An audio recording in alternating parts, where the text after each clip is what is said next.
வணக்கம் நேயர்களே, மற்றும் ஒரு வணக்கம் தாயினோட நிகழ்ச்சியினூடாக உங்கள் அனைவரையும் சந்திப்பதிலே மிக்க மகிழ்ச்சி. இன்றைய தினம் எங்களுடைய நிகழ்ச்சியின் இந்த பகுதியின் வாயிலாக நீங்கள் தாய்நாட்டிலே பார்க்க இயங்குகின்ற அல்லது கட்டாயம் அறிந்திருக்க வேண்டிய ஒரு விடயத்தை காட்சிப்படுத்துவதற்கு நாங்கள் தயாராக இருக்கின்றோம். அதன் அடிப்படையிலே அண்மைய நாட்களிலே மிக பரபரப்பாக பேசப்பட்டு கொண்டிருக்கக்கூடிய வடக்கு மாகாண சபை தொடர்பானதும் கௌரவ முதலமைச்சர் சி வி விக்னேஸ்வரன் அவர்கள் மீது கொண்டுவரப்பட்டிருக்கக்கூடிய நம்பிக்கையில்லா பிரேரணை தொடர்பாகவும் விழிப்படைந்திருக்கக்கூடிய தமிழ் இளைஞர்கள் நடத்தக்கூடிய ஆர்ப்பாட்டம், அதனைத் தொடர்ந்து அவர்கள் சி வி விக்னேஸ்வரன் ஐயா அவர்களுடைய வீட்டுக்கு சென்று நேரடியாக அவரை தொடர்பு கொண்டு உரையாடியது வரையும் நாங்கள் எங்களுடைய நிகழ்ச்சியின் தொடர்கின்ற பகுதிகளிலே காட்சிப்படுத்துவதற்கு தயாராக இருக்கின்றோம். தொடர்ந்து நிகழ்ச்சியினூடாக பயணியுங்கள்.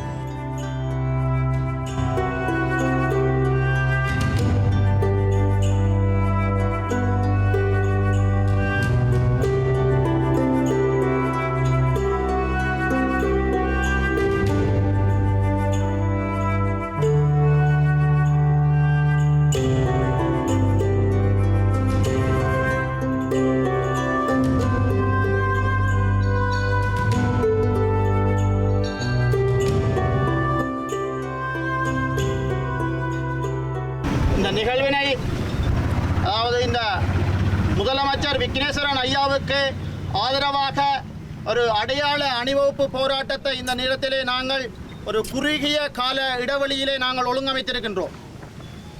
அதாவது எந்த ஒரு ஊடகங்களிலேயும் இன்றைய தினம் இந்த அணிவகுப்பு போராட்டம் அல்லது அடையாள போராட்டம் இடம்பெறும் என்று எந்த ஒரு ஊடகங்களிலும் அறிவிக்கப்படவில்லை. சில சமூக வலைத்தளங்களின் ஊடாகவே இந்த பதிவு மேற்கொள்ளப்பட்டு குறுகிய கால இடைவெளியிலே தான் இந்த நிகழ்வும் இந்த போராட்டமும் ஏற்பாடு செய்யப்பட்டது. அந்த வகையிலே நாங்கள் தமிழ் மக்களாகிய நாங்கள் எங்களுடைய வடமாகாண சபை முதல்வர் விக்னேஸ்வரன் ஐயாவினுடைய அந்த நீதியான நேர்மையான தன்மையின் பின்னாலே ஒரு தூய்மையான அரசியலை கொண்டு செல்லுகின்ற நல்லதொரு முதல்வர் எங்களுக்கு கிடைத்திருக்கின்றார். ஏறத்தாழ 1,33,325 வாக்குகளுக்கு மேல் பெற்ற எங்களுடைய வடக்கு மாகாண சபை முதலமைச்சர் விக்னேஸ்வரன் ஐயாவை முதல்வர் பதவியில் இருந்து நீக்கி வேறு ஒருவரை அந்த முதல்வர் பதவிக்கு உள்வாங்கும் நோக்கோடு நேற்றைய தினம் தமிழரசு கட்சியைச் சேர்ந்த சில முக்கியஸ்தர்களும் வடக்கு மாகாண சபையிலே இருக்கின்ற சில தமிழ் மக்களை துரோகத்திலே ஈடுபடுகின்ற சில உறுப்பினர்கள் என்று என்னாலே சொல்ல முடியும். குறியீட்டு சொல்லாக சொன்னால் சில கருத்தாடுகளும் சேர்ந்து எங்கள் விக்கி ஐயாவை முதல்வர் பதவியில் இருந்து தூக்குவதற்கான முழு முயற்சியிலும் ஈடுபட்டிருக்கின்றார்கள். ஆனால் வாக்களித்த தமிழர் என்ற ரீதியில் முதல்வர் ஐயாவுக்கு பின்னாலே தமிழ் மக்கள் அனைவரும் இருக்கின்றோம் என்பதை உரத்து கூறும் முகமாக சிறு அடையாள போராட்டம். இது முற்றுப்புள்ளி அல்ல, இது முதல்வரைக்கான ஒரு அடையாளத்தை அல்லது முதல்வருக்கான பக்கபலத்தை காட்டுவதற்கான ஒரு சிறு ஆரம்ப போராட்டம் மட்டுமே. நாங்கள் முதல்வரின் பின்னால் தான் நிற்கின்றோம் என்பதை உலகிற்கும் தமிழரசு கட்சிக்கும் தமிழ் தேசிய கூட்டமைப்புக்கும் உலகத்திலே வாழுகின்ற தமிழ் மக்களுக்கும் விளங்கப்படுத்தும் முகமாக இந்த வடக்கு மாகாண சபையின் முன்னாலே நாங்கள் அனைவரும் ஒன்று கூடியிருக்கின்றோம்.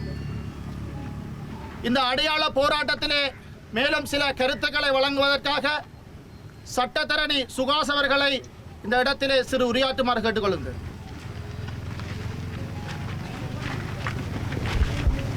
மண்ணுக்காகவும் மக்களுக்காகவும் மரணித்த அவர்களை மனதிலே நினைத்து இன்று தமிழ் மக்களுடைய இறுதி நம்பிக்கை சிதைக்கப்பட்டிருக்கிறது. அரசியலுக்காக சொல்லவில்லை, வேதனையோடு சொல்லுகின்றேன், ஆதங்கத்தோடு சொல்லுகின்றேன், அடிமனத்தில் இருந்து சொல்லுகின்றேன். தமிழ் மக்கள் தேசிய தலைவர் மேதகு வேலுப்பிள்ளை பிரபாகரன் அவர்களுக்கு பிற்பாடு விக்னேஸ்வரன் ஐயா மீது ஒரு காந்த சக்தி போல் கவரப்பட்டிருந்தார்கள். நாங்கள் இங்கு கட்சி வேறுபாடுகளுக்கு அப்பால் வந்திருக்கின்றோம், பல பின்னணிகளில் இருந்து வந்திருக்கின்றோம், பல கொள்கைகளை ஏற்றவர்கள் வந்திருக்கின்றோம். நாங்கள் வேறு யாருக்காகவும் வரவில்லை, தமிழ் தேசியத்துக்காக வந்திருக்கின்றோம். தமிழ் தேசியத்துக்காக குரல் கொண்டிருக்கின்ற மாண்புமிகு விக்னேஸ்வரன் ஐயா அவர்களுக்காக இங்கு வந்திருக்கின்றோம். என் மனதில் இருக்கின்ற கேள்வி, எதற்காக இந்த நம்பிக்கை இல்லா பிரேரணை? இதை யார் கொண்டு வருகின்றார்கள்? எதற்காக கொண்டு வருகின்றார்கள்? நம்பிக்கையில்லா பிரேரணை என்றால் என்ன? ஒருவர் பிழையான வழியில் செல்லுகின்ற பொழுது, கொள்கைக்கு மாறாக நடக்கின்ற பொழுது கொண்டு வருவதுதான் நம்பிக்கையில்லா பிரேரணை. இங்கு முதலமைச்சர் அவர்கள் சரியாக செயற்பட்டிருக்கின்றார். ஊழலிலே ஈடுபட்ட ஒரு சிலரை பதவியில் இருந்து அகற்றி இருக்கின்றார். இது பிழையா? அப்ப நாங்கள் தமிழரசு கட்சியிடம் கேட்பது, ஊழலில் ஈடுபடுவதை நீங்கள் ஆதரிக்கிறீர்களா? எதற்காக இந்த நம்பிக்கையில்லா பிரேரணை? இன்று வடக்கும் கிழக்கும் கொந்தளித்துக் கொண்டிருக்கிறது. வடக்கினுடைய கொந்தளிப்பை நீங்கள் இன்று பார்த்துக் கொண்டிருக்கிறீர்கள். கிழக்கு கொந்தளிக்கும், வடக்கு கிழக்கு முடங்கும்.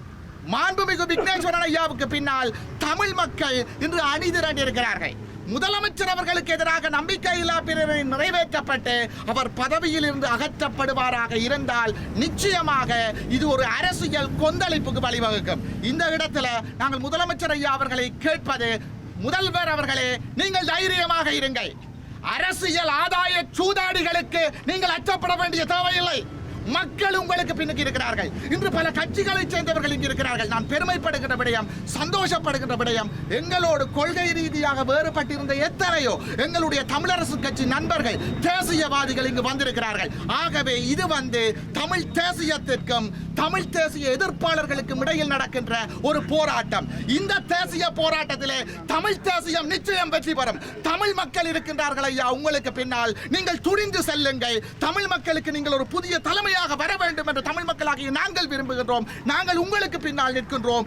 உங்கள் மீது கை வைத்தால் தமிழ் மக்களினுடைய புரட்சி வெடிக்கும். அது ஒரு ஜனநாயக புரட்சியாக இருக்கும். அதன் வாயிலாக ஒரு புதிய தலைமையாக உங்களை உருவாக்குவதற்கு தமிழ் மக்களாகிய நாங்கள் தயாராக இருக்கின்றோம் என்ற அந்த செய்தியை சொல்லி முதலமைச்சருக்கு எதிராக செயற்படுகின்றவர்களுக்கு ஒரு இறுதி எச்சரிக்கையை விடுக்கின்றோம். முதலமைச்சரை நீங்கள் 4 கட்சிகளும் போய்த்தான் அழைத்து வந்தீர்கள்.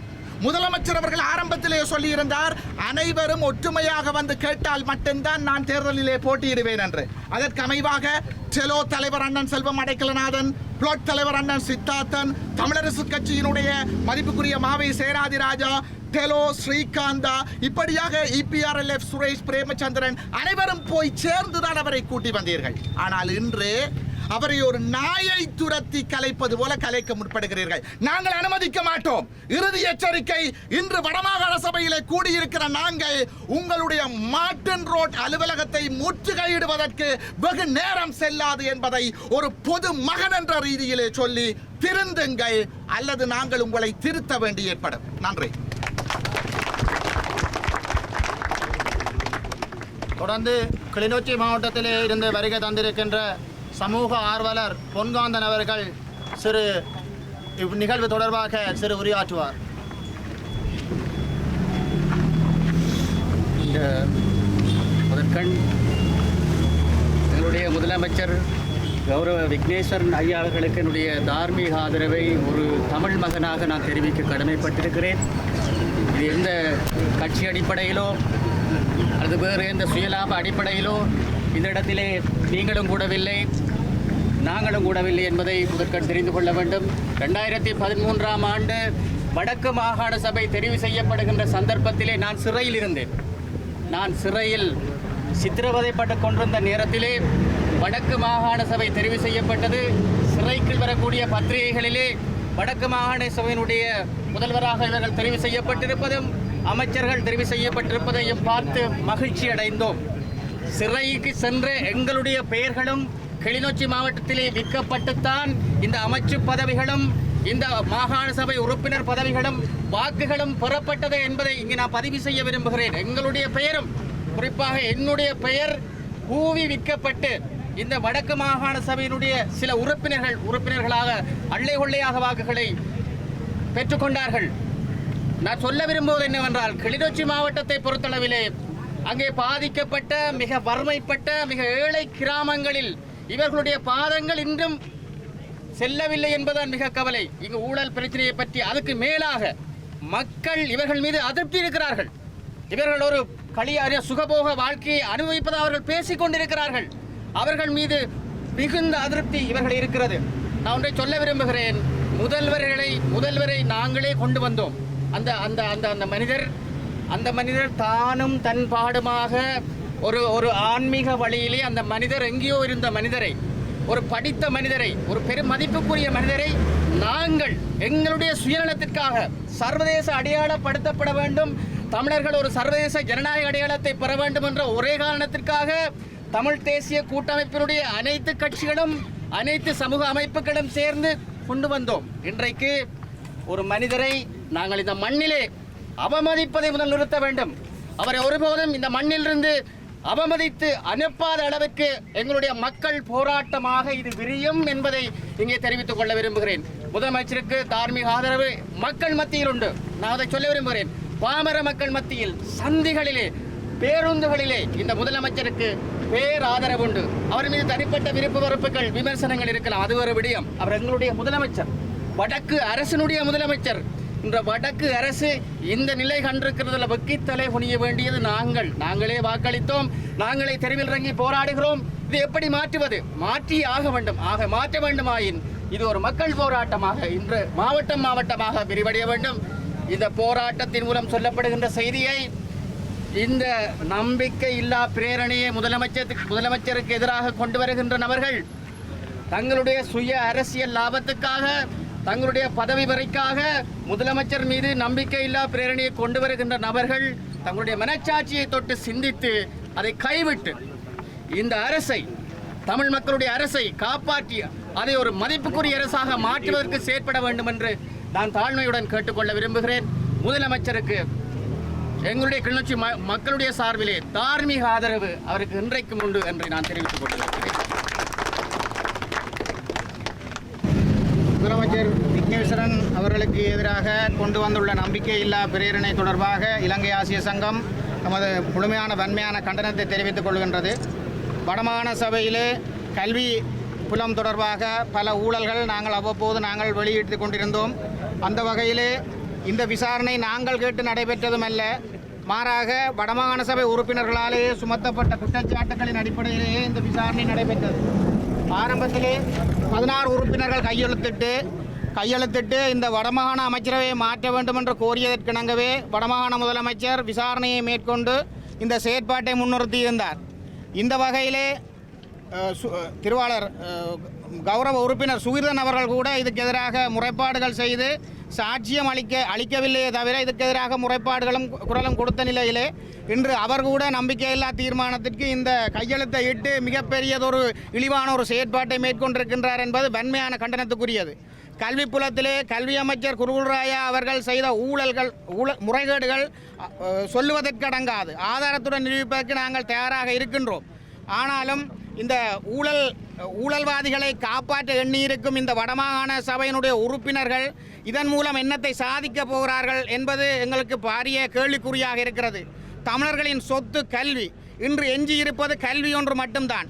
இந்த கல்வியை சிதைத்து பெரும்பான்மை சமூகத்திற்கு அடிவருடிகளாக செயற்பட்டு இந்த தமிழ் சமுதாயத்தை இழிநிலைக்கு கொண்டு செல்வது இவர்களுடைய அடிப்படையான செயற்திட்டமா என்பது கூட நமக்கு பாரிய சந்தேகத்தை ஏற்படுத்துகின்றது. தென்னிலங்கையிலே ஊழல்களை ஒழிப்போம் என்று கூறிக்கொண்டு ஆட்சிக்கு வந்த அரசியல்வாதிகள் அப்படியே இருக்கத்தக்கனையாக இங்கு முறைகேடுகள் இங்கு நிகழ்கின்ற பொழுது அதனை விசாரணைக்குட்படுத்தி ஆதாரபூர்வமாக நிரூபித்து ஒரு முன்னுதாரணமான செயற்பாட்டை இந்த வடமாகாண சபை வடமாகாண முதலமைச்சர் மேற்கொண்டிருந்த இந்த வேளையிலே மிகவும் ஒரு அநாகரிகமான ஒரு முன்மாதிரியான செயற்பாடு இல்லாமல் ஒரு கீழ்த்தரமான செயற்பாட்டுக்கு போய் இந்த வடமாகாண சபையினுடைய அதிகாரத்தை நாங்கள் கேட்டுக்கொண்டிருக்கின்றோம். வரவிருக்கின்ற அரசியல் திருத்தத்திலே வடமாகாண சபையினுடைய அதிகார பகிர்வு மேன்மையடைய வேண்டும் என்று நாங்கள் கேட்டுக்கொண்டிருக்கின்றோம். எங்களுக்கு இந்த அதிகாரம் போதாதென்று கேட்டுக்கொண்டிருக்கின்றோம். இந்த நிலையிலே போராடி கொண்டு கௌரவ ஆளுநரிடம் சென்று எங்களுடைய வடமாகாணத்தை விற்கின்ற வகையில் வடமாகாண முதலமைச்சரை நம்பிக்கையில்லா பிரேரணையின் மூலம் நீக்குவதற்கு ஆளுநரிடம் இரவாக சென்று இதை செயற்படுத்திய தன்மை மிகவும் பரிதாபத்துக்குரிய ஒரு தமிழரின் நிலைமையாக காணப்படுகிறது. ஆகவே இந்த முறைகேடுகள் புரிந்த அமைச்சர்கள் தியாகம் மூலமாக பதவி விலக வேண்டும் என்றுதான் முதலமைச்சர் கேட்டிருந்தார். இந்த மண்ணிலே பல ஆயிரம் உயிர்கள் தியாகத்தால் தியாகம் செய்து சுமந்த இந்த மண்ணிலே 2 அமைச்சர்கள் தங்களுடைய தியாகத்தை செய்யாமல் பதவி ஆசையினால் செய்கின்ற இந்த அட்டூழியங்கள் ஒட்டுமொத்த தமிழினத்தின் கல்வியை பாதிக்கும் என்பதில் எங்களுக்கு எந்தவிதமான சந்தேகமும் இல்லை. ஆகவே உடனடியாக இந்த முறைகேடுகள் புரிந்த குற்றம் சுமத்தப்பட்ட அமைச்சர்கள் முதலமைச்சரின் கூற்றுப்படி தங்களுடைய பதவிகளை தியாகம் செய்ய வேண்டும். முதலமைச்சர் விக்னேஸ்வரன் தொடர்ந்து முதலமைச்சராக இருக்க வேண்டும். தவறும் பட்சத்திலே வெகுஜன போராட்டங்கள் அனைத்தையும் ஒன்றிணைத்து அனைத்து தரப்புடனும் ஒன்றிணைந்து இலங்கை ஆசிரியர் சங்கம் முழு மூச்சுடன் வீரியம் கொண்டு போராடும் என்பதில் நாங்கள் இந்த சந்தர்ப்பத்திலே தெரிவித்துக் கொள்கின்றோம்.